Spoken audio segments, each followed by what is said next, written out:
Wow. Ladies and gentlemen, boys and girls, children of all ages, on behalf of your Denver-based podcast crew, we appreciate you joining us for the friendly vibes. Coming to you live from TSS Top Shelf Studios. Oh boy, it's a returning guest.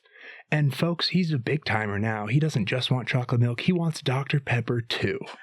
The newest golden ticket winner on Kill Tony, and someone I consider a friend and am excited to celebrate each step of his success, JJ Alexander. Thank you, boy. Good to have you on, man. Dude, hell yeah. Yeah, bro. That might help if you unmute it. Okay. Oh, yeah. Am I good? Go. So you want to be about like right here? Yeah. All right, sick, dude. Yeah, man, I just sent in my first rider for like the road. And like with it, they were like, hey, what drinks do you want in the green room? And I was like, chocolate milk. And they're like, seriously, what do you want? I was like, no, they don't want chocolate. Give us some chocolate milk, man. No, but really, chocolate milk and Dr. Pepper. Yeah, so that's what we have today, folks. Yeah, dude, I'm pumped, bro. Dude, thanks for having me on, man. I'm glad the show's going well. Yeah, dude. I mean, I don't know. The whole success thing, when you're not a famous person doing a show you like just for the love of it, it's like, whatever, dude. No, as long as you're just trying to get a little bit better every time. That's what I'm experiencing with my friggin' podcast. Because it's like, yeah, like, because now I'm at like, because now I kind of have like a little bit of like clout or whatever in like the comedy world, which is, it's still wild. It's like unbelievable. But now I'm like, okay, I just got to focus on doing the things I like am okay working really hard on, like, especially like with a podcast or something, because it's a lot of work, you know, like all the clips and everything. But if you just love it, you're going to work really hard. You're going to work harder than if you didn't. Definitely. Yeah, it's like no matter what you end up doing for work, it's going to be work. So. Oh, yeah. So I always like have this thing. It's like you have to choose your hard. You have to, all right, like, Goggins. Yeah, bro, choose your hard. Yeah, because genuinely, like, that was like with me moving to Austin from Denver. That sucked. That was really hard. 100%. Were you terrified? Oh yeah, 100%. It's because like I like started, like, I like saw the path of like being a comic here, and because like I did well in the Comedy Works contest, and you know, like I was starting to headline shows here, and I'm like I had my buddy Mike Hammock. I think you might have had it on the show. I did. But me and Mike were talking one day, and he's like, if you don't go and just see if you can do it, you're going to have that voice in your head for the rest of your life being like, oh man, wonder what would have happened. And now I know. So that's pretty cool. So it's also, it's like, what's wild is just like the freaking, like the top of Austin. Like there's no better comedy on earth. Oh no. Like, dude, Ari Maddie is like probably the best comic I've seen live. Like, since I started. Like, really? Dude, he is slaughtering. It like made me be like, oh, I don't know anything yet. Because you kind of like go through like swells in stand-up where you're like, when you first start and you start like not bombing, you're like, I'm the shit. I'm the man. And then like you do like 2 more years and then you see like a headliner that's crushing for like an hour. You're like, oh, I don't know anything. And then you see a headliner that's like crushing like that. And I'm like, oh, shit. It was like same thing with like watching like Sam Talent. Definitely. It's like the same feeling I had. I'm like, oh man, how in the hell does this guy do this? Yeah, no, every time David Tell comes through for a sold out weekend, I'm like, what am I thinking? Oh yeah, you're like, oh, what am I doing? This stuff sucks that I got. Compared to this, it's not even the same thing. Yeah, it's also, its comparison is the thief of joy. Totally, dude. Also, you got to remember, like, we're so freaking young. Like, you're younger than me, right? Yeah, I'm turning 25 on Wednesday. Fuck yeah. Yeah, man, I'm about to be able to rent a car.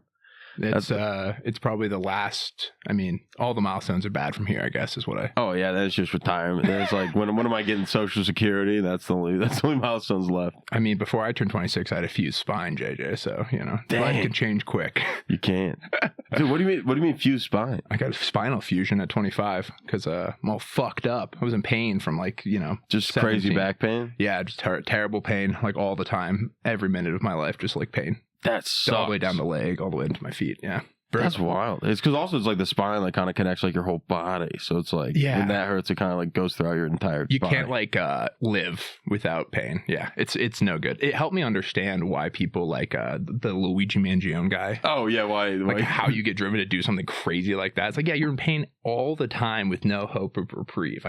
Yeah, and then also if you're on pain meds, they're like gonna make you like sell your everything you have to buy more. It's an evil cycle, pain.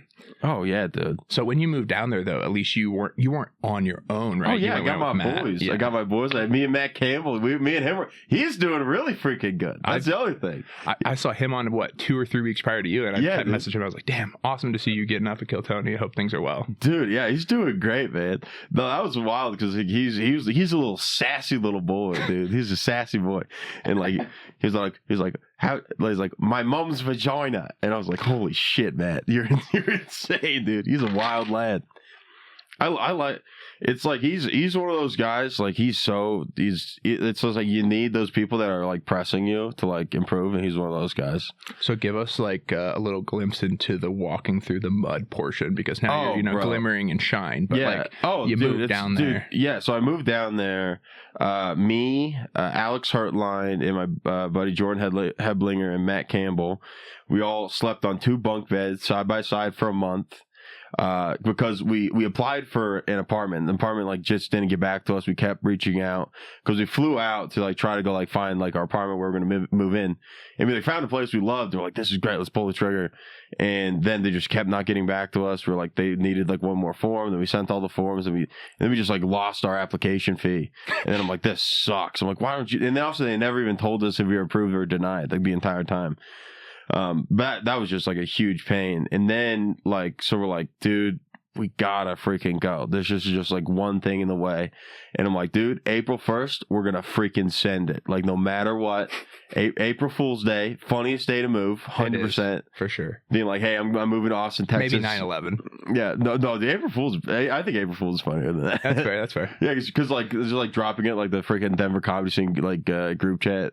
And then you're just like, hey, by the way, I'm leaving this April Fool's. And then you're genuinely leaving. That's that's true. That's fair. Yeah. But on April Fool's, we were supposed to leave. And then like, as we literally were like the day before we're supposed to leave, I was like driving to go get food someplace, and my car just like died. Like my alternator went out. So I was it took me like 3 days of working on my car to get it ready to drive all the way down there. Yeah. And also I had expired car registration like by like 4 years, which is pretty funny. So you just had to get out of Colorado. Yeah.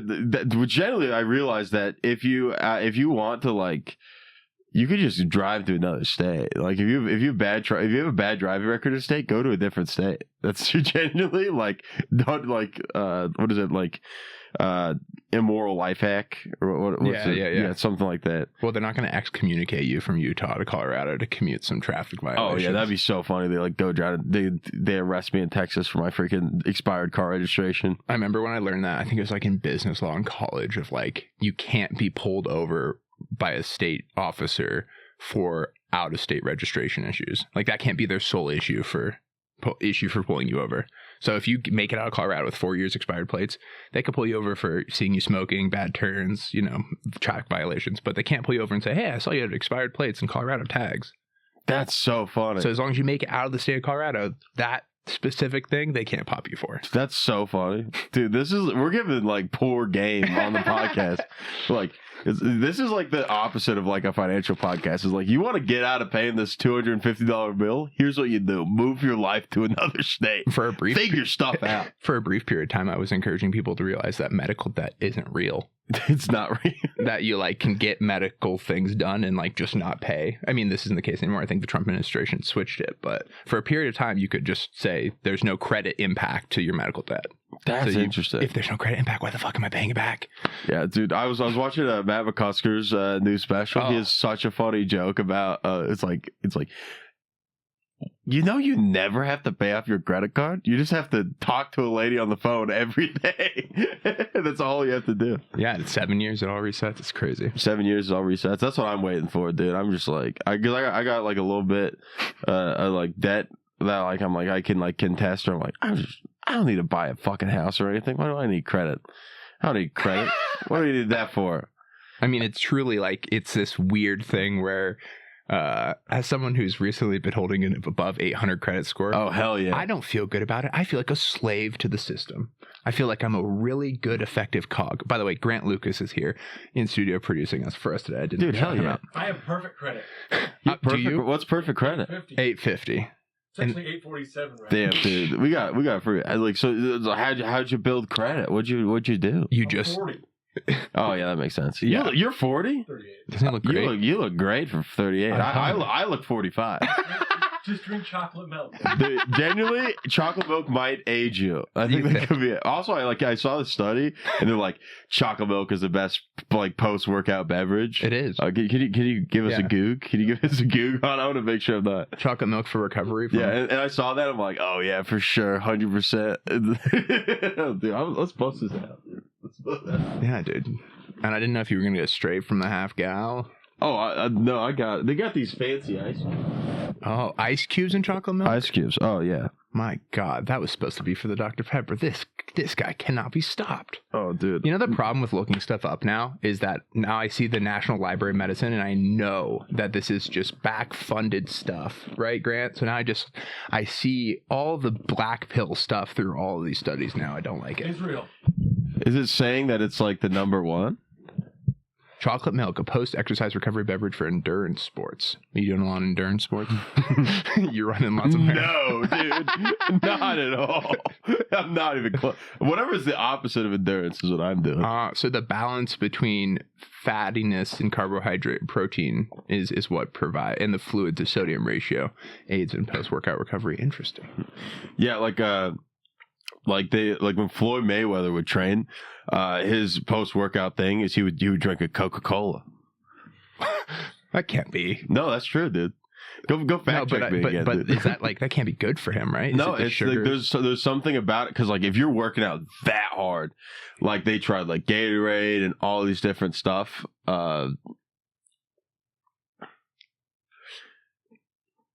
Floyd Mayweather is known to drink Coca-Cola or Pepsi after workouts to replenish his body with quick digesting. Oh. Yeah, so Wow. yeah, no, it's like Coca-Cola. Yeah, it is. So it's the same thing as these people that eat gummy bears or whatever at the gym. Yeah, dude, gummy bears. That's what I did when I was wrestling. Like we would have like these big wrestling tournaments. Like wrestling tournaments take like freaking like hours, Days. like literally. It's like you get there at like 6 a.m. and you're there till like 6 or 7 p.m. for like the finals. And you're gonna do what? 2 minutes of 2 to 5 like, it'll be minutes like I think matches are usually like 6 minutes. Yeah. Yeah, dude. Wrestling rules, dude. what Wrestling's weight so division cool. were you wrestling? I qualified for state at 195. Wow. I did the ball arena wrestling. The ball arena. Yeah. That's what they just call wrestling, right? Come on.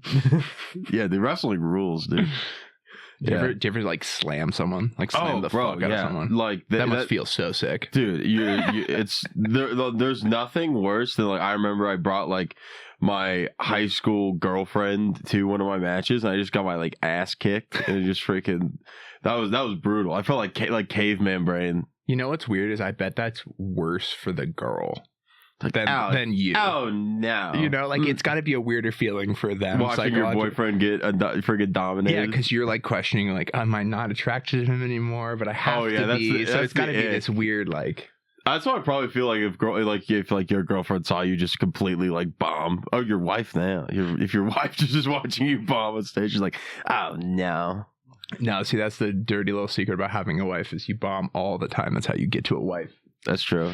She's like, I've seen you tell jokes that have gotten nothing all our lives. Yeah. Just tell jokes get nothing. I hit the flat hack shit all the time. Hit the flatline jokes. For sure.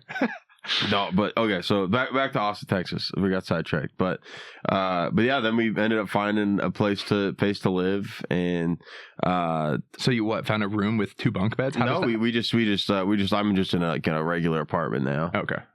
That's what I wanted to do. I wanted us to just like keep our costs like super low, so we didn't have to work as much. That's kind of what I'm planning on doing when my lease is up. I want to get a house with like 5. Like comedians, me and like 4 people. Where we just have rooms, then run the podcast in the garage. That's what I really want. That's the setup, dude. Yeah, there's garage podcasts. When is your lease up? Because I feel like you're timing the market quite well. I saw Austin, Texas rents for apartments were down. Well, I guess it's different for house, but down like 18 to 20%. Oh yeah, dude. Like we're on. That's the other thing is like freaking. You're in a. The thing about Austin is that you're in a city where rent is like relatively cheap. It's like cheaper than Denver, and like the opportunities to get lucky are huge. That's what we were. That's what the roll of the dice was. Like I was just watching the freaking Dallas Cowboys like football documentary, and like Jerry Jones was talking about all like the stuff he would do. Like he went against the NFL and like signed a deal with Nike. He would just pull he made his own deal with Pepsi and said, "Tell me you can just do things." Yeah, he was just like no, but he was like a huge gambler, and I think that's one of the only things in like my life that's been like an X factor for me is that like is betting is risk, like the ability to tolerate huge insane risk in like a creative field is kind of like the number one thing you have to know.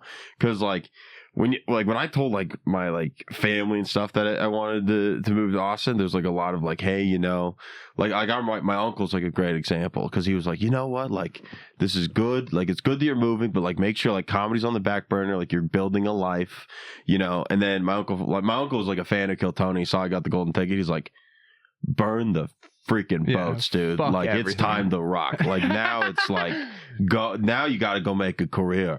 That's what's so funny is like, why does you know what? I got to go make a career out of these wings really quick. Oh, dude, we'll be right back. Dude, you listen to radio before in your life? Take a quick 5. You listen to radio? Yeah, the M's and the FM's. I'm going to kick us with our signature station identification. You're listening to 91.1. Oh shit, was that another plane? We'll be right back. We're back. We're live. It's also, what is it? Also, yeah, we're talking about like the show and stuff, and yeah, man, dude, it's just noise, man. I'm going like Nick Saban when it comes to this because I'm like, I gotta focus on trying to be the best that I can be and create like really great work. And it's cool that I got to see your minute, that joke that you did in your minute. I'd seen it before, like, you know, yeah. And so that's so sick that you'd been, you know, honing that for so long, years. That's what's wild. And that's what's fun, sitting on the sidelines and like learn. Like I'm a sponge. I'm in sponge mode because I'm the sound guy at South. I'm watching comedy as much as I can. Like you can put a little kink. Oh, I'm sorry. No, it'll stay for you better. No. Dude, hell yeah.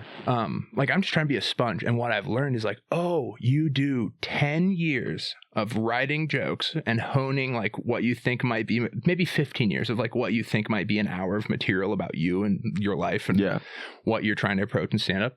And then like maybe you're going to get lucky with like some part of it. And like someone sees your 10 and they take you on the road because they see your 10. And then you get to like, oh, maybe you get to build out a specific 20. It's like such a long game marathon thing. So when you see open micers like beating themselves up about an open mic thing, it's like, dude, who the fuck like you got 15 years of trying to get funny before it's even going to matter. Oh yeah. Like it's like for me, I kind of got like now I'm like kind of fast tracked a little bit. Like, but also, you're how many years in? 7, 8? I'm 4 going on 5. Yeah. So like this is insane. Like I'm 5 years in February. Okay. And it's I kind of looked at it as like I just graduated from comedy like college. Like I like did, and now it's time to actually work. Is like now because like the jump because like I featured at Looney's for the first time like before the golden ticket thing. It was like. It was September. Yeah. And like I remember I was talking with the owner of the club and he was saying that's like stand-up is the heartbeat of the entertainment business. Like every single person that you're seeing on late night or like acting in comedy or doing anything comedy related, it's like stand-up's where everyone it has some finger in it. Like freaking Bradley Cooper is making a movie about stand-up right now. That's so cool. Like there's a certain like. Is it? Hang on, I'll push back. Is it? I think it's cool. I'm excited. I think Will Arnett doing the stand-up movie. I'm definitely gonna watch it. Never mind. That's cool. Hang on. Sorry. Will Arnett was gonna play a comic. Do you know when it comes out? Who's writing the movie? Grant? Definitely like a. I think it's probably directed. Okay, if it's co-written by Will Arnett, then I have faith in that might be good. Scroll through the cast. Will Arnett, Laura Dern. Peyton Manning, Jordan Jensen, that rules. Chloe Radcliffe. Oh hell yeah, dude! Those ladies are so funny. Matt Richards. Love Dude, Matt Richards. Hell yeah! No, it's just like it's the heartbeat. And what we were talking about is like he was telling me the story about Derek Stroop. That's what he was saying. He Do was you know like, Matt Richards? No, who's Matt Richards? Matt Richards opens for Craig Robinson. And he's this hilarious black dude with the most spunking character around. And after the shows, he's like sitting in the lobby, like showing our staff like magic tricks. He like likes to do like card tricks. He's and like magic. a goofy guy. It's super goofy guy, just the funniest dude. But yeah, this guy is pretty good. Oh hell yeah! So that'll be interesting to see him and Oh no, I've seen him before. You've seen this dude? Yeah. I saw his Don't Tell. Oh yeah, that was funny. Yeah, but like me and Eric, the owner of Lunis, he was like sitting down. He's like, this is the thing. I hosted Derek, and then the next time I featured him, and then the next time I headlined him, and he sold out. And because we were talking about like, what do you need? You need the credit, like all that stuff. He's like, hey, here's the deal. Like what Eric was personally looking for at the club. He's like, I want people that don't know the headliner and they come to the show and they're going to have a great time because then those are going to be regulars at the club because they're like, hey, it doesn't matter who's there because it's going to be a great show because that's how he cultivates talent. Like he's like, Looney's is like a legendary road dog comedy club. Yeah. Like every like road dog has done that one. It's like those are the people that are like good enough where they could do comedy works, but they didn't figure out the marketing piece. So there was something missing. It's Looney's with two E's, Comedy Corner. Well, and also like just from Eric's perspective of the business model, because I've been around entrepreneurship my whole life, and it's very interesting to me. It's like the running of a comedy club, you have to have regulars, like you said, they're going to come in on a weekend day for a date night comedy show. It doesn't matter who the headliner is, because that's the people that are making you have a business. The margins of running a club are purely on the food and drink, and they're so small, so tiny. Yeah, like also like the thing that I've been like that I am like gonna fight like hell to make happen is to just like, if you get to the point where you can sell out a weekend, you pretty much don't have to worry about money again, like for the rest of your life, because you make a teacher salary in a weekend, you start selling out. Like I always heard like this like legendary story about Dave Chappelle doing Comedy Works. Is like what I always heard is like he did like what I think it was like 9 straight shows and all sold out. It's like then it was like, you got $1 million check. I'm like, dude, there's no way. But it could be, dude. Well, because think about it. If you're selling out every single one of those shows, and then you have a door deal or whatever, like you're like, hey, I'm going to sell out every single one of these, like what would be if 300 times? Is he doing $300 tickets? Is that probably 300 to 150? 300 times probably 350 times 9. Yeah, I mean, I guess that's close enough. Yeah, it's close to $1 million. You're probably gonna get about $1 million. Yeah, that's crazy. But that's okay. You got to also consider though. That's Dave. There's no one else on earth that can sell a $350 comedy club ticket like that. Oh yeah. Like even Dave. Like I mean, seriously, there's literally no one else. Yeah. So if you're a come in and kill, sold out 2 nights, 4 shows, teacher salary in a year or double a teacher salary. It's crazy. Yeah, man. Like it's like but like, dude. But yeah, good luck getting there. You're poor for like so long. Like I was talking with somebody where we were talking about Mark Norman. Like it was one of my buddies. He opened up for Mark, and like Mark is just like, he still has that brain of like, like this could go away. Like because you're as a comic on the road, like you don't know, like the finances is like genuinely one of the most difficult parts. Because I remember I was talking to like one of the road dog guys. He's at Looney's like right now, and like he's been on the road for 15 years straight, like just driving from show to show. Would I know? No, you definitely wouldn't know him. But he does this thing called the Never Ending Comedy Tour. Whoa, that's cool. I just got his Never Ending Comedy Tour. My God, that sounds like a long tour. Patrick Garrity. Yeah, me and Patrick were talking.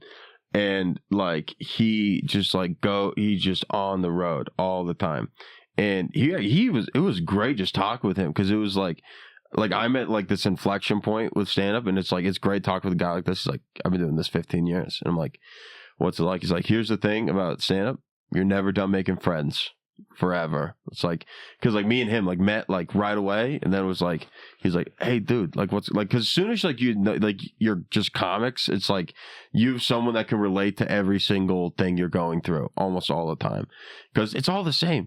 If you're freaking Dave Chappelle and you have more in common with like an open micer than someone that's never tried stand up, which is weird to say, because like Dave Chappelle bombs sometimes. Like I like literally on Friday I did a don't tell, and I had like a really rough set, and I haven't bombed a long set in like probably like a year or two, like where it was like, holy shit, that was rough, and it was like material I was confident in.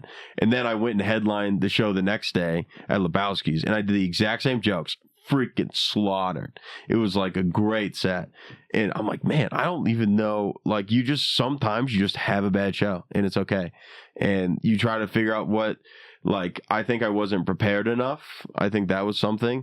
And because now I'm doing all these longer sets now. That's an entirely different game too.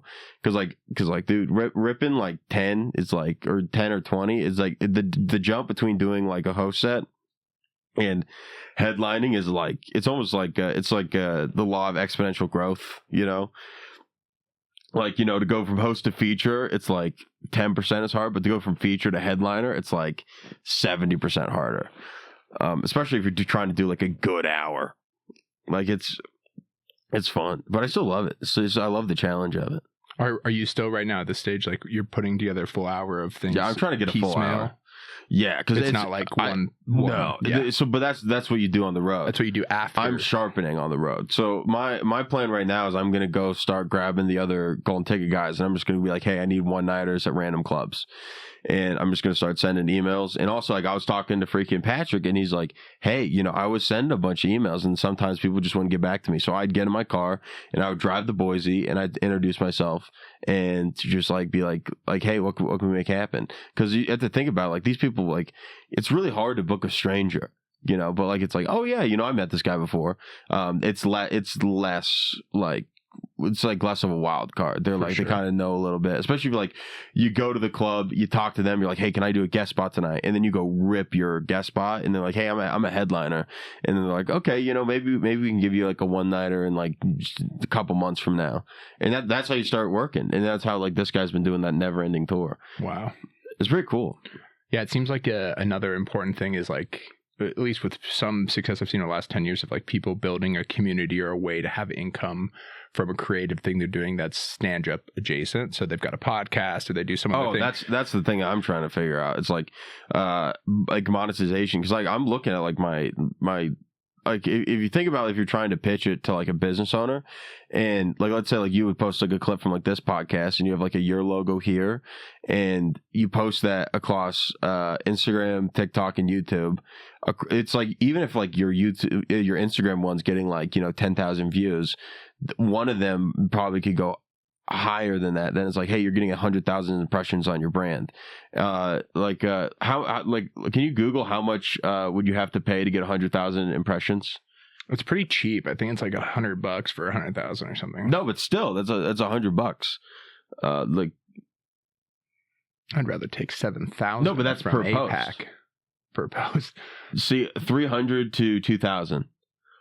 So, but think about it. It's like, that's per clip. So think about it. You're getting a brand that's paying you $100 per clip you're putting out. Yeah, but I can put up one positive post about Israel and get 7,000. JJ.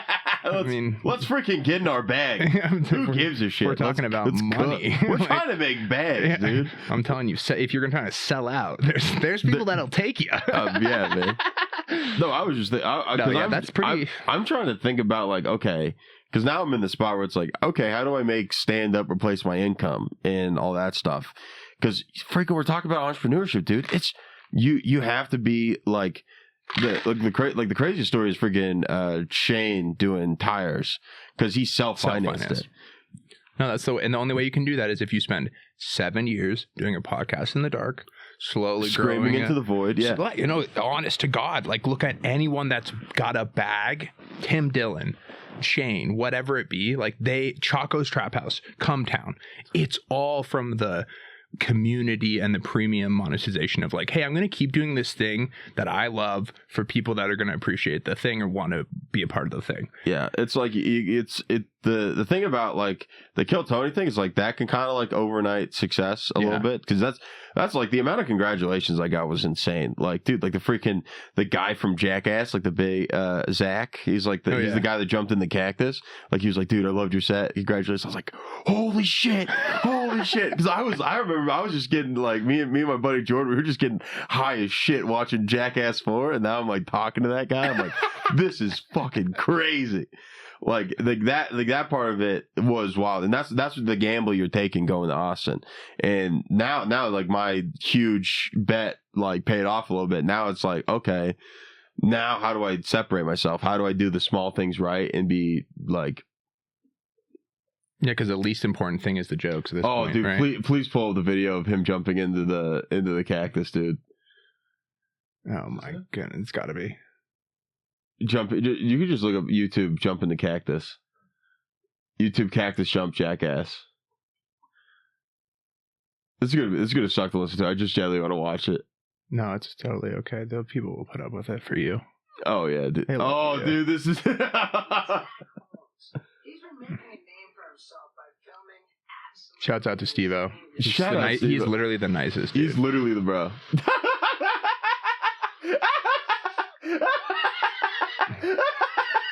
So this guy reached out to you. Yeah, dude, he's so fucking funny. Do you just want to mute that up just so I don't have to worry about? Just press mute. Oh my god. It's so funny, dude. Like I was talking.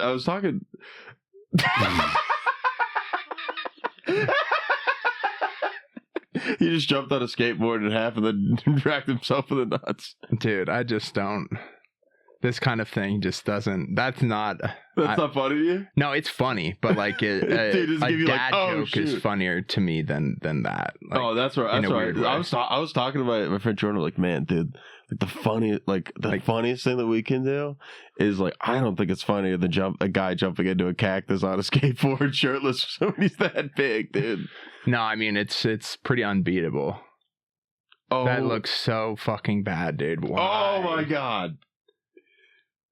This is insane. Such a bad idea. Like, I mean, clearly he's had some bad ideas getting to this point, but... Oh, bro. Oh, my God. He's going to do it. He's going to drop into the cactus. It's so anticlimactic. Oh, they're so bad. And he can't even, like, get himself up, so they got to, like, bring a crane in to try to... Oh, Jesus. I gotta hog tie this guy out of here. Like, even that. Throw your ham hock behind you, sir, so we can kind of give you a rope. And we're gonna just. Yeah, no, that's brutal, dude. No, but yeah, he said what's up. Oh my god, that's so funny, dude. Dude, he's the bro. That's hilarious. Where's he in? LA? Oh yeah, he's an LA guy. Oh my god, it's so funny. Oh holy shit. God damn, fuck that. Dude. Oh, I'm crying. Yeah, but. No, like that's the kind of stuff that was crazy. Like getting people like that reaching out. Oh yeah, bro. Fuck, it was so sick. He's such a nice dude. Yeah, dude, he went into a cactus. You gotta be. Yeah, no, it's so funny. And then they like show how long it takes him to take every single one of the splinters out. Oh my god, dude. He's trying to force of power. That's why. Yeah. Yeah, dude, he has the Triforce. He's with the Triforce right now. He was able to overcome the cacti. That's crazy, dude. Yeah, the thing about Jackass is like genuinely, you don't even need to understand English to realize this is funny. No, for sure. That's it reaches beyond language, beyond that's like one of my favorite comedians of all time is Mr. Bean. Oh, you like? Okay, so the physical comedy is big for you. Oh yeah, like Mr. Bean, imagine like being so funny you don't say any words and you make people cry laughing. Like I remember there's the Christmas special for Mr. Bean, and you can tell that his girlfriend wants to get proposed to, and then he pulls out the ring and he opens it up and it's a little hook to hang up a picture. That is like that transcends language and is funny no matter where you are in the world. Yeah. Like, that's what's wild. It's like the concept of marriage is kind of like universal, which is pretty wild. Dude, do you see yourself getting married? You find any nice Texas girls yet? No, dude, I'm focused on JJ right now. Yeah, because like I my goal is to just like be happy and just pursue that. It would be Mr. Bean Christmas special. But yeah, like because that's like a thing is like I'm trying to focus on myself for a bit, you know, like because I'm trying to like just build a good life and then invite somebody into it. That's like the objective, you know, like it's gonna be kind of weird with like the comedy stuff kind of like popping a little bit, you know. It's like gonna be weird to know if like someone is into me for me, but I think I'll be able to figure it out. I trust me and my friend's judgment, because you got to have people that will call you out on like your bullshit. And I have a lot of guys like that, which is good. I think that's like kind of like I remember there was like Kevin Hart did this like story, and he was like talking about like when he would like go on the road and stuff and he was making like dumb choices, like he would just have that accountability. I'm trying to be as wise as I possibly can like right now, because I'm in like in a really weird spot where it's like I just got to make a bunch. If I make like a lot of really like day to day, like I was listening to the Indiana football guy, Kurt Signetti, and he was talking. He's like, you stack good days. Yeah, that's it. And he was talking about football, and he's like, it's so much more mental than it is anything else. And I'm like, that's the freaking exact same thing with stand up. You have to deal with like creating a great product without being worried about the noise, because the people that are gonna like the like one negative comment like in your brain is going to carry I think it's like 7 times more weight than like, because like the amount of congratulations I got and like people that were happy was like unbelievable. Like I'll go see like one negative comment, I'm like, oh, it ruins everything. So I'm going Joe Rogan. I'm not on like the socials, like not reading the comments. Not reading the comments for sure. Because I don't want to drink my own Kool-Aid. If everyone's telling me I'm the shit, I don't want to drink that. But also I don't want to be like, this guy should kill himself and quit doing stand-up. He's terrible. Like it's like kind of both at the same time. Yeah, I mean, the people that are going to tell you to kill yourself would probably need a mirror. Oh yeah, you know? Dude. Yeah. It's also like I can't understand why you'd be like negative on social media. It's I think it's just a waste of time, because like it's fun. Yeah.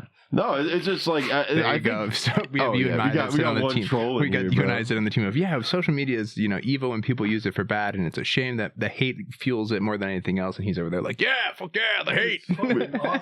Yeah, no, it's because like I know like usually when I was like being mean to people when I was like a kid, usually because like stuff was going on in my own world. So like whenever I get like a negative comment or something, I go be like, yeah, like, oh man, this person's probably not doing too well. You got to have like empathy and forgiveness, like kind of like no matter what. That's like kind of like my perspective on it. See, I'm with the camp of like, yeah, come at me with the bad comments. I know that I can like destroy you psychologically with words. Like I'm not a physical kind of violence guy, because I can craft the words to get where it really hurts. And but you don't need to send this out. You just need to know that you know that you got a little bit of emotion. Yeah, I can come. I don't need to be just stand like Conan the Barbarian, holding the sword, not using it. Yeah, my thing is that the opposite of love is not hate, it's indifference. So like not caring is like genuinely the most powerful thing you could do to like negativity. It's just like I was like, oh, okay, that's your opinion. I'll move on, dude. You got to be like like genuinely. It's like there is like those. I I have a chip on my shoulder enough. I don't need any more. I remember when the freaking little like I wanted to get promoted at this one club that we both know very well, and I didn't, and I was really sad about it. And then I moved to Austin, Texas, and I'm like, you know what? Hopefully this is the right decision, because I got passed over, and I was really like angry, and I was like, okay, you're angry, you're mad, what are you gonna do about it? I'm like, okay, I'm gonna try to go do something different, and I moved to Austin, burned the boats, and now I got a freaking golden ticket, and now it doesn't matter at all. But I would argue that is exact. you actually countered negativity with love and driving into ambition rather than indifference. Because I think the That's indifference and the So I wanted to do it with my friends. Yeah, the apathy towards life is where you really lose. So you if people are coming at you with negative and you return with apathy, I don't think that's a good combative force. What does apathy mean? Like not giving a fuck, like you said. Oh, that's like being indifferent. Like, 'cause, like I'm a big fan of like Stoic Philosophy. I'm a big fan. Also, like Ryan Holiday. He is he's an author and he actually lives in Bastrop, Texas, which is like I think like an hour outside. And he's written like a bunch of these really good books on Stoicism. And I think that there's something really powerful in that. Is that it's basically being driven, like it's not like life's happening to you, you're happening to life. That's how I look at it.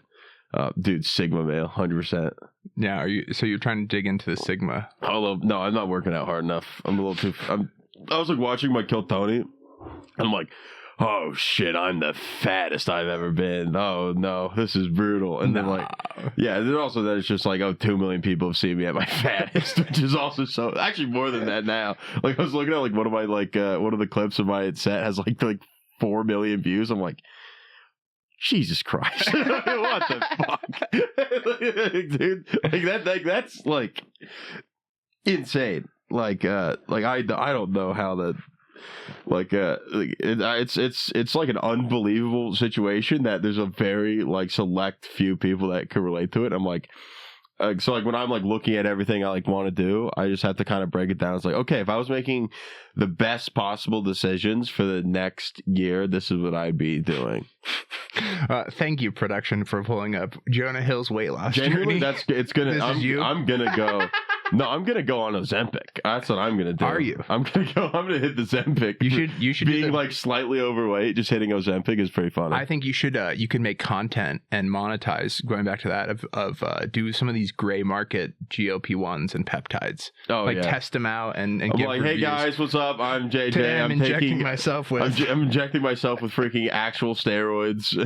Also, being a fat guy taking steroids is pretty funny. I'm told this is semaglutide. I don't know, but let's give it a go. I got this random fluid from this guy at my gym, and I just actually do heroin. I'm just like, oh no. Yeah, I mean, Jonah Hill looks great. Yeah, dude, he's looking good. But I think he looked fine before, like I would say for you. Big is beautiful, dude. Yeah. There's also like there's a certain like there's like some like universality of like funny fat, yeah. Yeah, like sure. Dude, being like a little chunky.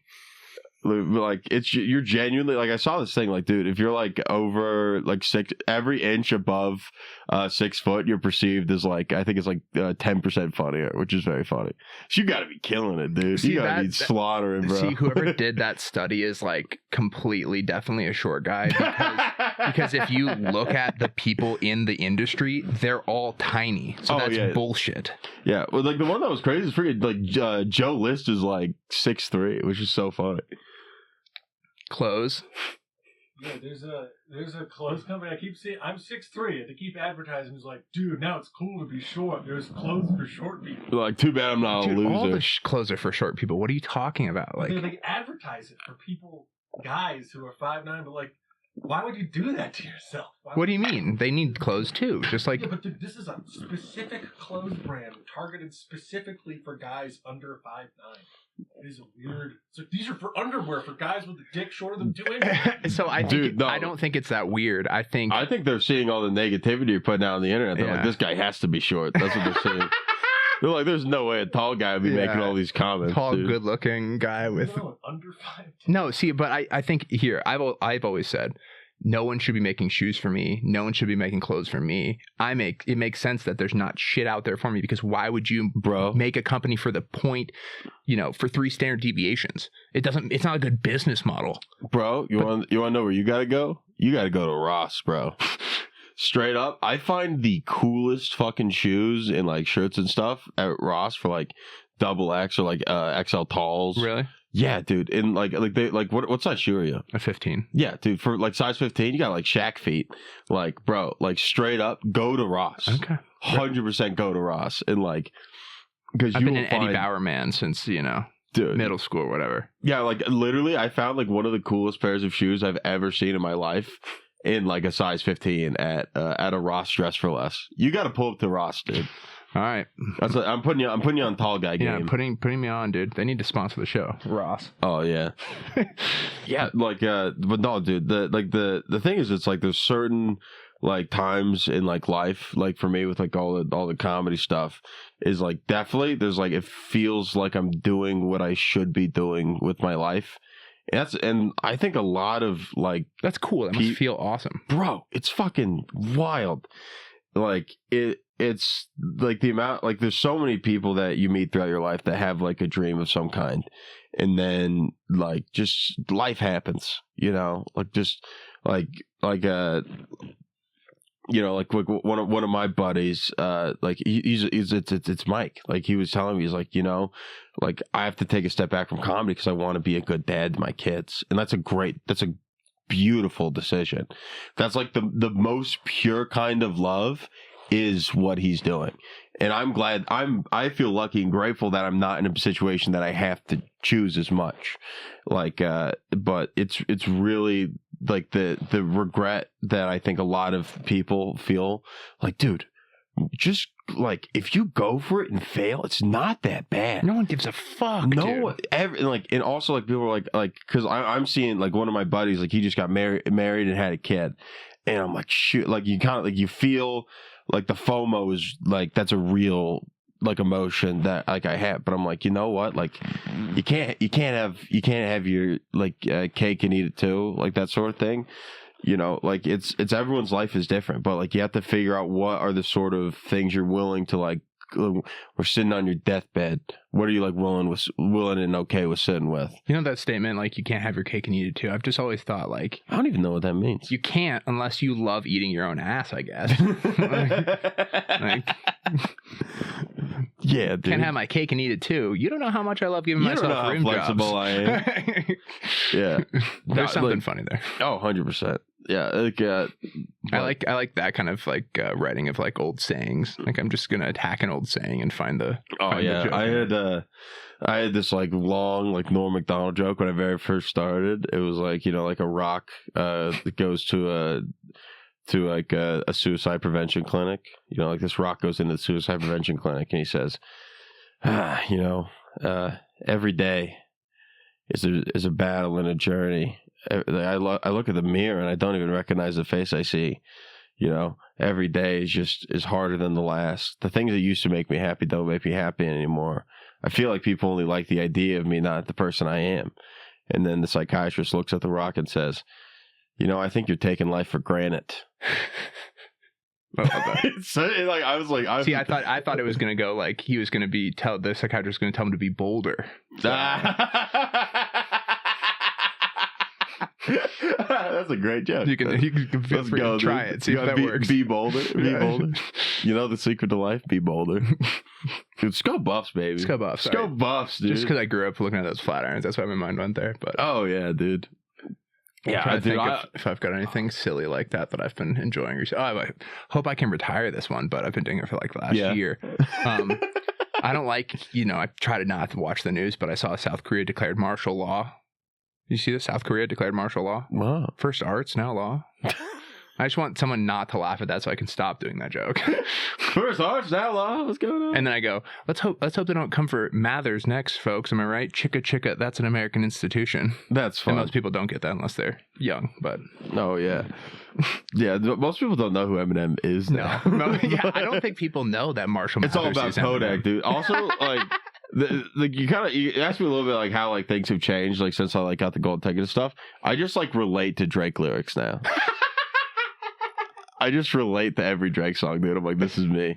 This is literally me. He's like, man, I'm sipping rosé and like, oh, dude, this is all about me. It's like I just relate to Drake songs. That's like definitely like the yeah, just like.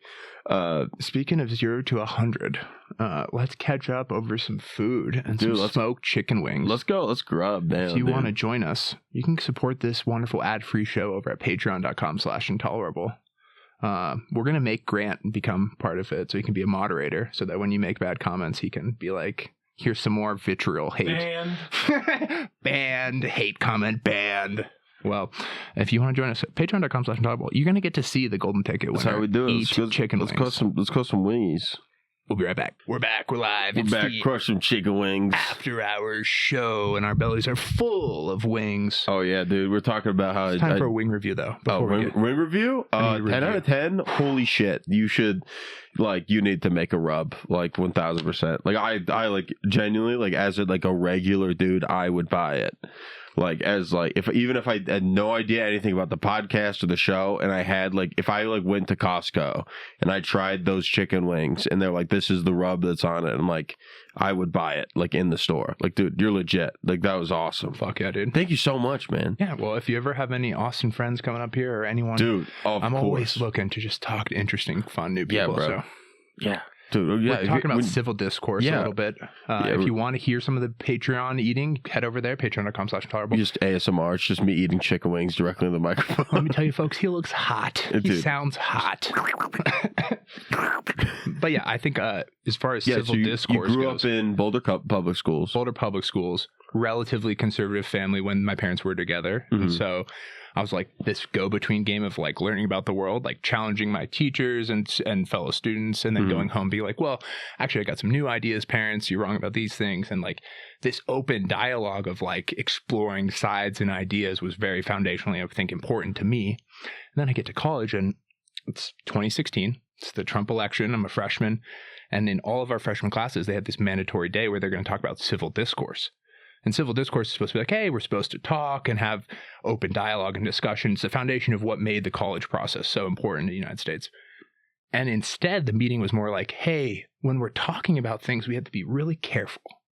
Because if we say things the wrong way or we attack someone in a certain way, they might perceive something a certain way. And it was this is not what civil discourse is.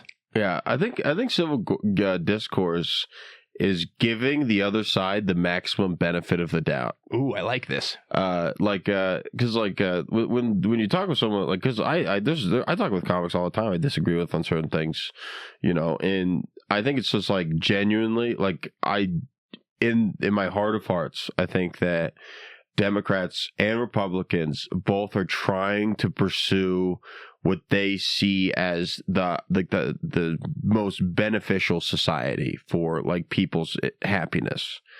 And the thing is, I genuinely think there's good points on both sides, and I think that gets lost a lot, especially with it's this side hates this or this. It's very easy, but I think when you talk to regular people, not politicians, it's they'll be hey, I think we shouldn't be over reliant on welfare, but it's hey, I think we should have it.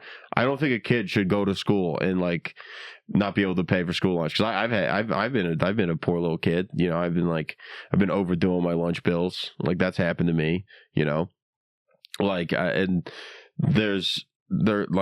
should write that off. Yeah, it should be, but it's also I understand that it's also the politics is so complicated, it's so wide. And I think the thing you just have to giving the other side the maximum benefit of the doubt, and then it seems the last thing people do nowadays, though. Oh yeah, they're you start from the presumption of this person is evil because they think this. It's this person is evil because they supported Kamala Harris, or this person is evil because they supported Donald Trump. It's genuine. It's ask 7 questions before you answer one. I think that's the secret. My one thing I'm trying to be better about consistently across the board is be curious before judgmental. That's good, dude. And that curiosity, I said, those 7 questions of instead of being oh, they're evil, judgment, go oh, why, what do you think, or why do you think, or what led you to that? No, it's very important to figure out why people are stupid pieces of shit. Oh yeah, it's very and it only takes 3 questions. Also, it's and then if you ask that, it's have you thought? And then instead of, because also if you want to try to change someone's mind, you don't just give them the answer. How you change someone's mind is you lead them to it. And then let's say we're talking about welfare, and it's okay, hypothetically, like have you thought about someone that would like take advantage of the system, and do you think that's a risk worth taking? Because then that's a good question. Because then it's like, okay, like let's say someone hypothetically, they have a great job, but they're still on food stamps or something like that. Like they're committing like food stamp fraud or something. It's like, should they still have it? And honestly, there's a good argument for them to like be like, yes, it's better for us to err on the side of giving people more help than less help. And then you can kind of get to those questions. You know, I think just like give the other side the maximum benefit of the doubt and ask a ton of questions, because also like they're going to lead you to either then, because then that's how you highlight. It's like, okay, this person's wrong. It's not by telling them what the right answer is. It's by like getting them to do it themselves. Yeah.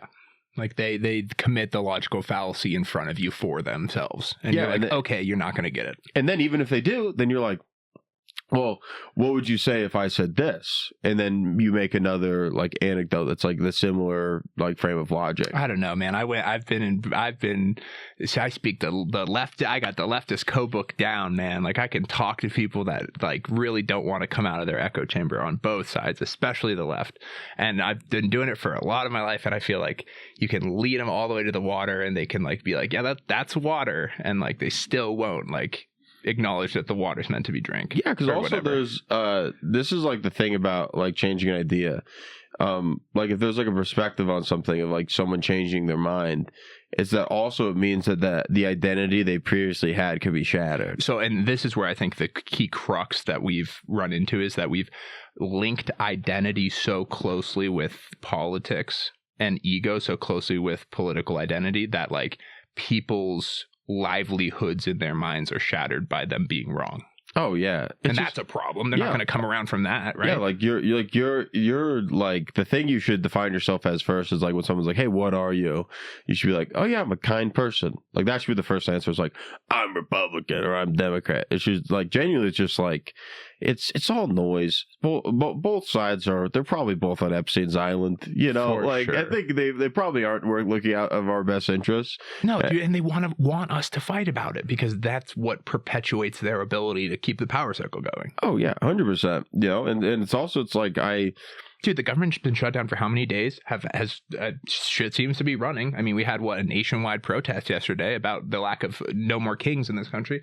Sounds like we could cut some of these government shit because it's happening without it operating. Oh, and then dude. these people go and they collect paychecks to slow things down and muddy up Americans' lives. Yeah, it's like and make them afraid and make them bitter, and it's like like genuinely, it's freaking love your neighbor. It's dumb. It doesn't say love your neighbor if he's Republican, or love your neighbor if he's Democrat, or love your neighbor if he's straight, or love your neighbor if he's gay. It's just love your neighbor. Also, I had a weird thing last night that like kind of reminded me how disjointed modern society is. Came home late from work and my neighbor's garage door was open and there was like a weird car in the alley that was hanging out, seemed to drive away as soon as I got home. And I'm like, shit, dude, I want to tell this person that their garage door is open, but like, I don't even know my neighbor. So like, do I go knock on this person's door at 11:30 at night? I can't text them. I don't know them. Like, so I'm in this weird moral quandary of like, do I go out of my way to try to prevent something that may or may not happen and maybe inconvenience this person or not?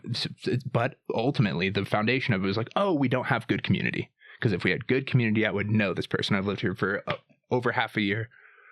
Don't know them. Don't know. You know, they live right behind me. Genuinely, that's like, I think that's a good thing. Like, genuinely, just being like, just go bring a freaking plate of wings. Be like, hey, do you guys like chicken wings? Seriously. Like, it's like little shit like that is, I think that if you want to talk about how does like America get better, please, it's that. It's not like changing someone's opinion about something. It's about just giving kindness without the expectation of receiving something in the future. If either one of you fuckers knocked on my door when I was in the middle of an online gaming session, and I'm like in my robe, and you came like, hey, I've moved here with fucking wings, I'd never talk to you again. No, this is the risk you run. Do you run into a Grant Lucas out there when you knock on that genuinely, door? Probably not. And also, I genuinely think you would be wrong. Like, I'm not sure how much of a loser you are when it comes to gaming, but huge freaking dork. No, man. Like, if someone knocked on my house with food, I'd be like, hell yeah. Like, what's up? I'm Jason. Nice to meet you. You know, I think like just being like genuinely like neighborly. That's like the things that's been like the craziest adjustments about Texas is like that. It's like you're in line at the supermarket and you like ask the person behind you like how's their day going, and they just talk to you. That's where I'm gonna end. I have to. Unfortunately, I will get, unless I can make Colorado like that. I'm gonna get drawn to someplace like that because it's so important. There's like a fabric of society. Yeah, and it's like also what's crazy is like that lady that you're talking with in the freaking line at the HEB. You know what? You might disagree on a bunch of stuff. You don't know, but you just know that her daughter has a soccer game today, and then she's going to it. Like I think we have so much more in common with like each other than we think we do. That's kind of sick. Yeah, it's giving height. Sorry, I had to bring back some drops because that was so well said. We have way more in common with each other. Yeah, it's like I got more in common with like a freaking like a broke like liberal person in California than I do with some like random big-headed Republican or Democrat that's in like Congress or something. It's like the people at the bottom, like we're all at the bottom, you know. It's like we're all in this together. We're all just trying to improve our lives, trying to be happy, pursue something, you know, take care of our friends, take care of our family. It's kind of like there's kind of like universal truths in that, you know. That both sides agree upon, yeah. And we don't focus on that. We focus on the single thing. It's because that's also just like, that's like, if you look at, like, generally, like, I've been feeling like a ton happier because I'm just not on social media as much because, like, all the Kill Tony news has been, like, incredibly overwhelming and, like, overstimulating. So I was like, as soon as it happened, I was, like, the first thing I did, like, the golden ticket thing happened. And I called my friend Jordan on the phone. I'm like, hey, dude, you got to, like, get on my Instagram. Like, I'm just going to give you my passwords and, like, let's just make content. We're going to be, I can't be a consumer. Because, like, I know that you can get just sucked into, like, negativity and noise and all that different stuff. But if you can just kind of insulate yourself, like, when you're just a human being, life's pretty great. If you're not like looking for bad things, like you're usually going to end up being pretty happy. Yep. But it's just like we're kind of just geared towards that. It's like one negative thing beats like 10 things that are going good. Exactly. It's like the news is never like, you know what, it's pretty good today. Well, hey, things are going pretty good. I've talked about this a lot, but when we were growing up, like as kids, there was that segment of the news still where they did like one happy thing at the very end, right? Like NBC Nightly News, or I remember my parents would watch that. And at the very end, they'd give 5 minutes to like a nice, heartwarming story. Dude, they don't even fucking do that anymore. Like, and also like the only ones I see that are happy is like, this little girl started a lemonade stand to help with her brother's cancer, and they're like, oh, that's a bummer. She's using capitalism to fight capitalism. Yeah, it's like, oh no, that's a bummer. What are we looking up here? Temple of Giannis. What's this, Jamie? I was looking at the Temple of Janus. There's these doors in the Roman Forum. They'd only have open whenever there was a feast. Oh, that's so sick! Great pull up. That's awesome. They only opened them like 4 times. One of those times was by Augustus Caesar when he defeated Mark Antony. The Temple of Giannis stood in the Roman Forum. Oh, okay. It's a tiny, tiny little. It's like one of the smallest temples. Double doors, which they call the gates of war, for it always stands open in time of war. Or they only closed it then a couple times then.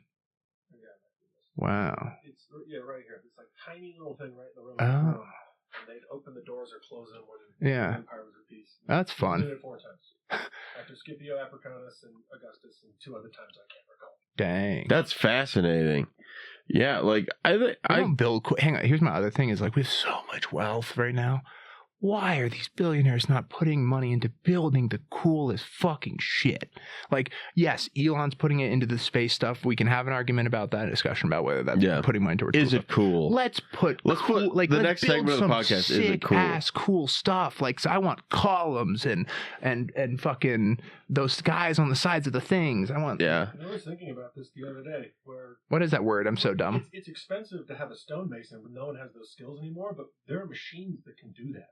They're machines that can etch marble. We could make cities of marble cheaper than ever, actually. Yeah, Come on, it's like, what do you? It's also just like, you have to have a billionaire that's motivated by, like, it's like, what do you define as cool? Is also kind of interesting. Yeah, but they think cool is 8% a year growth. They think cool is the portfolio safe. Billionaire at 8% of your growth, they kill themselves. Okay, thank you, Grant. Okay. That's a Yes, great point. They want 25. Yeah, like Elon Musk is about to be. I think it's looking like he's gonna be like trillionaire. I'm like, man, that'd be, dude. It's just like, dude, give me like a mill, bro. I just need a mill. If I got a mill, Dude, I feel like you can make a mill. I think like I see the path. That's also what's fucking crazy. It's because like before I'm like, I remember me and like my buddy Luke Stan were talking. He's like, you know what? We're gonna be in this shit for years, and we're gonna come out on the other side. And then I won the golden ticket. And he's like, okay, so you're just gonna leave me in the dust now, right? And I was like, yeah, a little bit. Because like it's like now I'm in this like super weird spot. So it's just like if I was just making like if I could figure out a way to make like $30,000 a year and like doing stand up, I would be so fucking pumped. Dude, how is that not already? I'm close. The case? Yeah, I'm close. I'm like, dude, and I think that's another thing. I don't think we're grateful as a country a lot. I think it's really easy to like. I think it's the best time ever in the best place ever to be a person here in America 100%. Yep.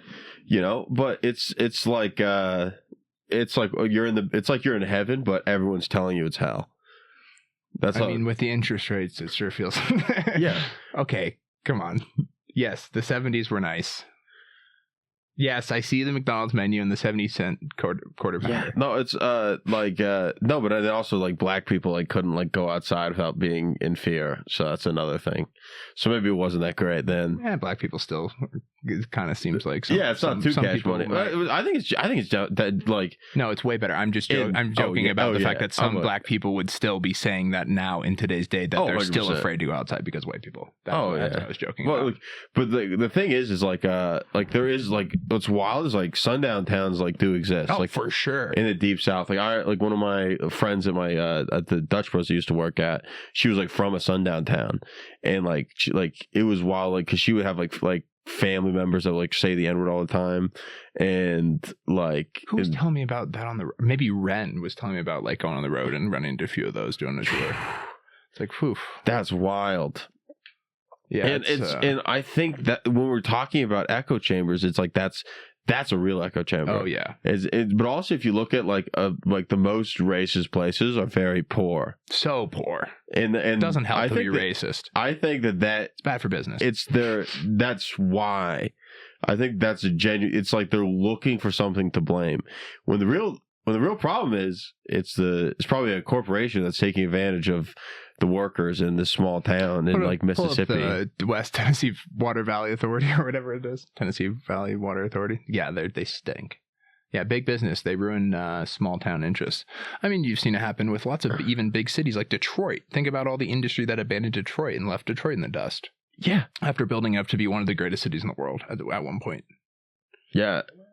I don't know. They keep doing bad things. Never mind. No, but no, it's just like if you can figure out a way. I think the way that you like kind of cure like not like cure that stuff. It's like it genuinely like not having to worry about like most Americans live check to check. Oh yeah. Like, and you're looking for an enemy and you're looking for a thing to blame. And this is what we're talking about. Like how like one of the things I really like about myself is I'm usually pretty good at focusing on internal, like what can I do to affect this situation and not this is happening to me. Mm-hmm. And when it's this is happening to me, it's like that's when you blame, like you look for external validation. You look for yeah, like you blame something else. It's like obviously there's certain times when it's like, yeah, you know, it is freaking hard to buy a house, but also like we should do things to change it. But there's like that's when your actual voice as like an American citizen comes into play. Like it's like, okay, we need to figure out a way to get these places from stop building real estate. Then it's like you need to figure out how do you support the right people that would fight for you there. You know, it's like there's certain things are in your control and out of your control. But I think you can always be happy. You know, it's like, have you ever heard of Man's Search for Meaning? Mm-hmm. Yeah, Viktor Frankl. Yeah, sorry. It's a very good book. It's like basically pretty small too. Yeah, it's genuinely one of the, I think, the greatest books ever written, because like even in the midst of like the most heartbreaking, evil suffering imaginable, he was still able to find purpose in how he was able to deal with that suffering.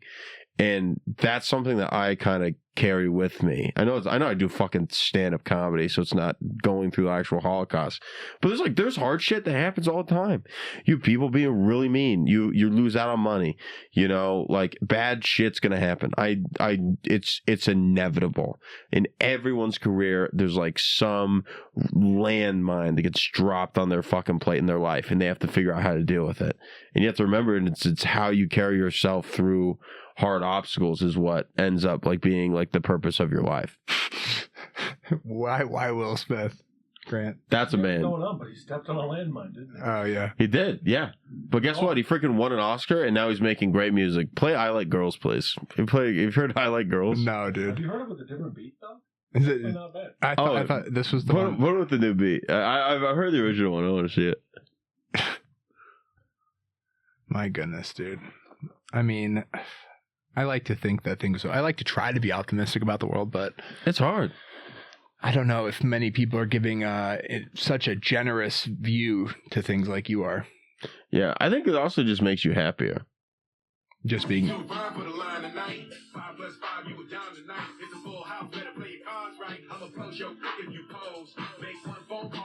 I mean, it's pretty. Oh, decent. it was just the beat was bad. Okay, interesting. All right, pause it before we get pulled. Oh, you can pause it. I hadn't even heard that one. That's like the fifth one of these that I've heard. Oh, dude, yeah. No, yeah, I think I would also like want something fucking insane. Please. I was crushing listening to 432 hertz every day for 2 months, and then the golden ticket stuff happened. Dude, 432. Do you want that's like I'm the craziest lore drop about the whole thing. You've never said that? Never. Like, dude, I forget. That's too. Hang on, let's dig into this because that's actually crazy. I've come around from there's fucking some weird shit, bro. Dude, about 432, dude. It's fucking crazy. There's some weird shit about the universe, bro. Yeah, 100%, dude. Yeah, dude. There's some manifested, like the whole like there might be rah, something. Rah 2000s LA. Like genuinely like I would listen to 432 hertz every night. Day? Every night before I went to bed, and as I would sleep, I would dream and I would envision myself walking out on stage in an arena. That's like what I would envision. I would envision it like as clear as I possibly could. I had like literally, because your brain can't tell the difference of you visualizing something and you really doing it, which is insane. So it's a credit then. Oh yeah, yeah, dude. You might have seen me at the arena in my brain. I'm doing arenas in my freaking mind, dude. But no, like you envision like, okay, it's like what does it feel like? What does it sound like? Like what are you wearing? Like who's there? Like you like sit in like this like a state of like visualizing the life you want, and I think there might be like hoopla about it. I could be complete bullshit, but I think that there is some weird universality thing that like you can kind of tap into. To 432. To rip and clean 432, as Matt McCusk would say. It could be, dude. Dude, the shaman, dude. They call him the shaman for a reason, bro. I ran into him and I told him about that. He's like, dude, that's fucking insane. So I was like, that's because then also it's like now all these people that like in my head I would like visualize like doing shows with, like I did. Like I literally did a show with Matt McCusker and Duncan Trussell and James McCann. Like so 2 weeks James ago. McCann is my favorite comic of the last few like months. I've He's just constantly shit. ripping. Is he going to Comedy Works soon? Yeah, I think he is. Dude, genuinely, he's one of came through and did a show not too long ago. Oh hell yeah. No, he's one of the nicest dudes I've met doing stand-up. Like it's very cool. Genuinely, he's just like a very nice guy. Like I just ran into him the night I won the golden ticket. I was like, James, holy shit. He's like, oh, good job, Mike. Congratulations, bro. It's like, hey, I got a new material show on Monday. You should come through. And I did. It was wild. Is then he also like, this is how nice of a guy James McCann is. There was a guy that was like doing an open mic for like the first time, and because he met him because he wrote poetry and he like talked with James at one of his shows, and then he was like, you want to go up? And then he was like, yeah. And then because the guy just like did his first ever open mic with James McCann, Matt McCusker, and Duncan Trussell. That's amazing. Which is so crazy. Wow. 432. What are you trying to? I put this picture of Constantine after he saw the cross in the sky, and then they painted the cross on the shield, and they won the battle. And that's why we're all Christian here in the Western world.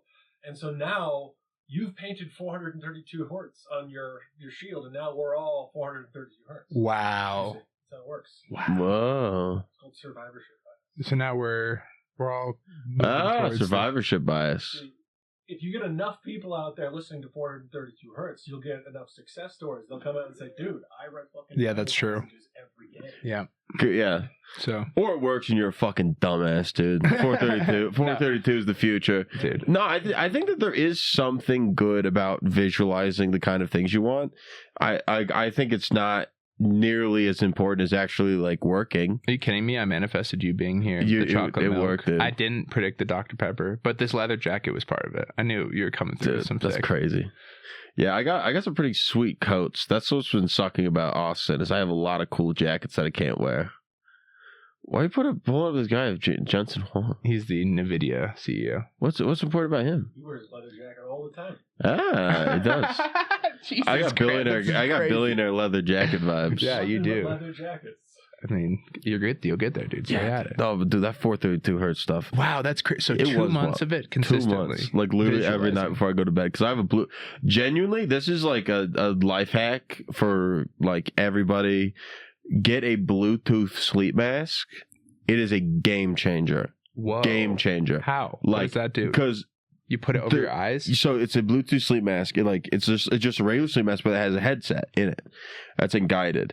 And then basically, like I would go hit like guided meditation. It's like, okay, your feet, like I get fired up. Like when I do shows, I'm fucking rocking. Like I'm at like in 11. I'm so excited and I have so much energy. And like my winding down is so hard. Like I had really bad sleep issues, but I got a routine and I started like doing this like very like ambient music. I started listening to 432 hertz because I'm like, this is very peaceful. It's good vibes. It's like I liked it better than rain noises because I was hitting rain sounds for a while.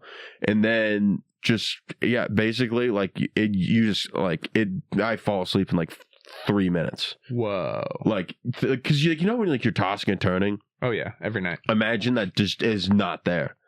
That's what, like the blue, like, at least for me, like that's just something that worked for me, I guess. Whoa. But dude, it's sweet. That Bluetooth sleep mask is like the shit. Okay. I'm going to have to, you put me on. Genuinely, like it's my favorite purchase I've ever made. I have 2 of my favorite purchases. I have a Yeti Whataburger cup. That's one of my favorites. Okay. Because like a Yeti, like it keeps it you can put an iced coffee in it and it stays cool for like 72 hours, and then hot it stays for like a day. So if you always want hot coffee, like buy a Yeti. It's like it's worth the money. I spent like $70 on it. Whoa. But the thing is, like you use it like every day, and then it's just my mug.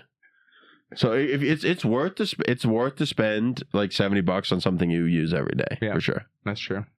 Fair enough. Yeah, bro. I'm enjoying these 432 memes. 432, bro. I'm telling you, dog.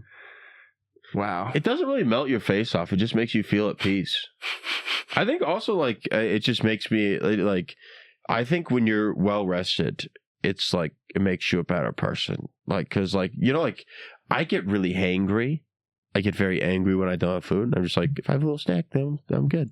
I think that also would fix most politicians. A little snack. I think a little snack. Oh, yeah, I'm with you there. I think that's what Donald Trump needs. Just a little He snack. needs a little snack. They need to have like little Ritz crackers on like the stand. He looks just like, My favorite story. you know what? I think we actually can get along, guys. It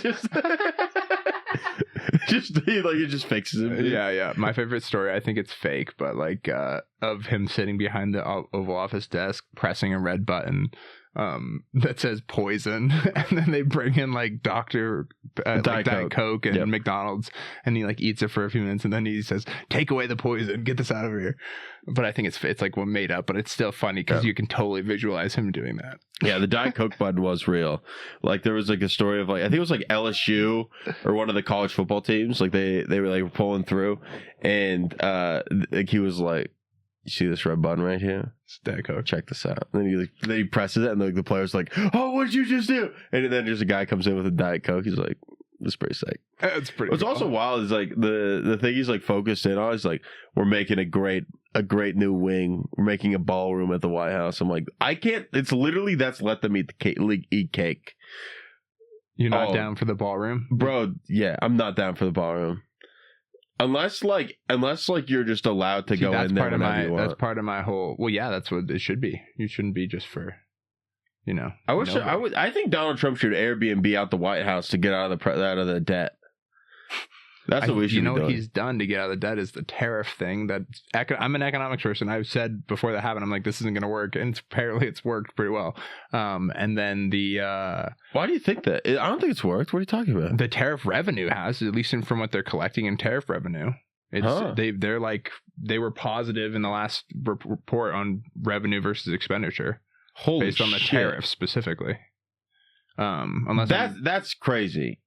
I mean, all of it. I'll add this caveat. It's like, yes, government reported things, whether it be the jobs reports of the last 2 years that have been revised every single time they go back. There's no way jobs are better. Like just like being like having genuine common sense. Like when I talk to people that are looking for jobs, but also it's like, is that confirmation bias? Like what we were talking about earlier? Because like, bro, like literally, the reports were like given out under the last part of the Biden administration that job growth was pretty steady and good, and then they came back and revised those, and you found out that only the growth of migration was pretty much all that was happening, and most of the creation of anything was through government facilitated roles. So is that even job creation? I don't know. So if the government's paying for it, is a job. Yeah, and if the government's doing it and the government's tracking the stats and they're going back 6 months after the fact to revise the stats that they did to say it's not that or whatever, it's like, oof, I don't know. We're really watching a man do science here. Oh, no, shit! I'm so sorry. Here you go. I'm so dumb. Here. Clip it, dude. I'm so sorry. No, it's okay. We'll live. I didn't think it would do that. Bev-expert JJ Alexander. Bev-expert. No, dude. Bit of a Bev-expert, and then I'll cut to this part. I'm a mixologist. That's so funny. I bet this is going to be really yummy, though. My goodness. Can you folks see that? Oh, I spilled so bad. I got some more for you here. I'm so sorry. You're okay. I feel so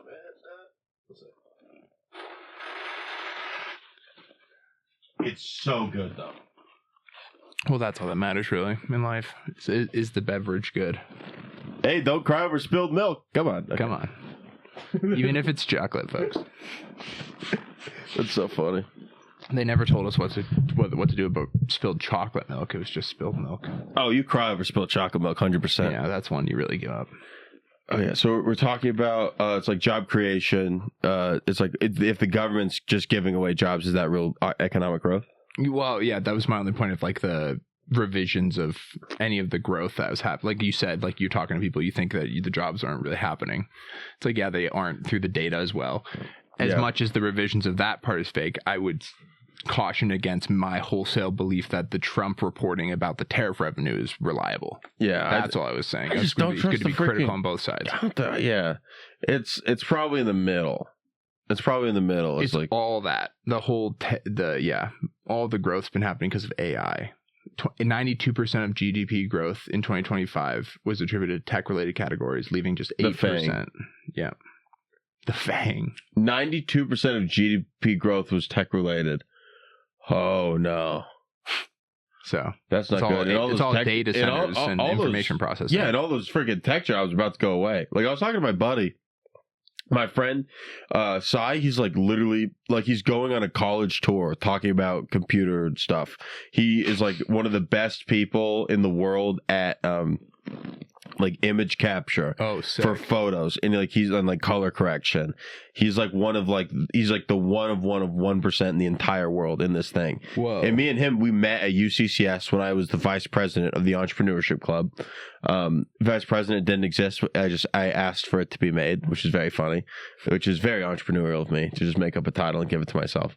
But we met there and we were talking. He's like, man, a lot of like, he's like, I'm going to be fine. Like, cause we were talking about like the tech jobs and stuff. He's like, I'm going to be fine because I'm writing new stuff. Anyone that's not writing new stuff is going to not have a job. Like if you're not actually like you're creating a new software with like that's not like, because like AI can't do what he's doing because he's inventing new formulas and algorithms and all that stuff, but because he's always on like the forefront of the new technology. But if you're just like a guy that's just like he understands how to code, ChatGPT can go faster than you, and you don't need to pay it, and it's more powerful and it's better than a human.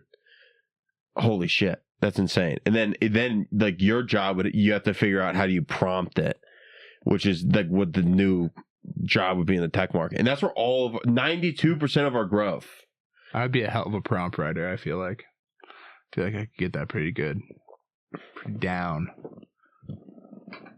Context engineering. Context I'm engineering. a senior software engineer. I'm one of those people. Are you a context engineer? Basically, yeah. Oh, nice, dude. Yeah, because it's like... Could I do it? Yeah, you'd have to... Yes. Yeah, you could do very low-level things very quickly. Like, what's a low-level thing? Could it, like, let's say I want to make a comedy website. Oh, yeah. Oh, yeah, definitely. Swag. More specifically, like, if you were part of my team and I said, go do this, you would invariably find another part of the application doing something like that, and you'd lift it, you'd copy it, more or less, and you kind of conform it to what you need to do. Now, with things like that, if you know what you're doing, I could get all of my junior engineers' work done in a day. Because they're just good, but I know what to do. I have a decade of experience behind, Like, you're fine, but those new guys, it's like it's so lazy. You can learn a lot. These tools, if you don't have, I call it little brother syndrome. Yeah. You don't just go tug on its shirt and say, do this for me, but you say, hey bitch, I need you to do this and make this and this list. If you're commanding it, it's incredible. But a lot of people are just saying, what do I do about this? And it's just this little brother. They don't have any of their own executive action going on in their own brain. They're just, I want you to do this for me. And that's what's dangerous about it. Although it's still like what your friend is saying is true, but we're a decade away. It's fucking stupid. It's so stupid still. Oh, yeah. But freaking... But the thing is, it's exponential growth, though. That's the thing, is like AI's get... Like, the odds of it getting like 2 times better like next year is not you guys seen zero. The Sora 2 models? Dude, the Sora 2 is fucking insane. You want to know what else is crazy? I wanted to talk about... This would be a good podcast topic. They're gonna start making porn. Yeah. Oh, yeah. Start. My niece is graduating from NYU Film School next year. What did they do? What did they do? Well, maybe they can be part of Trump's golden age of Hollywood. Yeah. Didn't he start a task force with some of the oldest actors in the world to do that? Yeah, it's Stallone and but I company. think Yeah, that's true. Yeah, right, didn't he? there's a couple of them are a little off. I think you can. Oh, dude, yeah. They turned off Martin Luther King Jr. And you guys, I've been following this. So I don't like that I've part. been following AI videos from the inception. Yeah, since Will Smith eating spaghetti. Yeah, Will Smith eating spaghetti. 3 years ago, there was no Will Smith eating spaghetti video. 2 years ago, it looked like some fever dream nightmare. And now we have Michael Jackson taking people's fries. And yes, you can tell it has this weird fuzzy quality to it. But next year, you're not going to be able to tell. And dude, the thing that frightens me is that people in Rwanda that killed 1 million people in 1 month with machetes didn't even need an AI video of someone from their tribe getting like mutilated by someone from the other tribe. They didn't even need that to genocide, and now they got it. It's fucking crazy. Oh, dude, James McCann just came out with a new little special. I know. I saw that earlier. Dude, hell yeah. I need to see that. We'll watch it after the pod. No, but dude, that's like the thing is because now independent thinking is so fucking huge. You have to be able to think critically, and like the thing is like that's what we really, if we're trying to prepare like kids for the future, critical thinking needs to be so fucking important. I would say that the most important things are critical thinking and those soft human skills. Can you talk to people? Can you go out and be a person engaging? Can you motivate other people? Do you understand people? Can you learn about people? Like these skills are going to become way exponentially more important because people can't do those things. And they're going to get worse and worse at them. So it's going to become a huge valuable skill. Yeah, like a guy was like, I think just the amount of like people I know that like can't strike up a conversation with a stranger is huge. Oh, it's a problem, dude. That's not good. Like You know, and I was afraid to make a phone call to the pizza place when I was 7 or whatever. But like, yeah, you got to go out and like, that's the track you have to focus on. Oh yeah, like definitely like just like being personable is like that's like if like most every opportunity I've ever got is because somebody liked me. It's almost 100% the reason why. So like those are like kind of that's probably more important than like. Yeah. A lot of the like writing papers, like it's freaking oh my gosh, like why do you like I'm so glad I would then go to school and ChatGPT was around. I would be the #1 proponent of using it for every paper I've ever written. Like, so you would take the easy way if you were still 100% because I fucking hated school. Yeah. Like I was not as. But the thing is like my skill set was talking. Like I remember. I did a talk for my senior thesis because you did a talk in a paper. You wrote a 10-page paper. I got a literal D on that paper, but I got one of the highest grades in like my entire school in the speech part. And the craziest thing was I riffed the entire thing. Nice. So that's the thing is like my sliding scale is like you talking, communicating. I'm like super high up there, but like put me in front of a computer and like write shit down. I'm like, no, like that's also like that also carries over into stand up. Like I usually go on stage with an idea and I'll form it live a little bit. Like I like going up with an idea or premise and like I kind of can figure stuff out. And then afterwards I listen. And also like I don't write, I talk into my phone and then I refine that on stage. That's like my process. That's fascinating. Like everyone has a different one. There's like people that like Jerry Seinfeld's like I sit in my desk and I say I'm going to do my work and I'm not like that at all. Like I'm definitely like I like will have an idea, something funny will happen. Like I'm working on this bit right now. Like I work at Dutch Bros and I had to serve like these children. These children wanted to order like little drinks. And there's a tip question on the iPad and I spun it at the child and I was like, this is rock bottom right here. And then the kid selected no tip and I'm like, that's so funny. That's so funny. Just getting slam dunked on because it was like a little kid and his little brother, and the little brother was like, no tip. And I was like, God, that's so funny. It's like, it's not even your money, kiddo. What are you doing? We can either switch over cards or cut it off here. I know you're gonna want to get to the Broncos game, so maybe we'll wrap it up. Dude, that's great, man. It's been an absolute pleasure having you. This is a perfect wrapping point.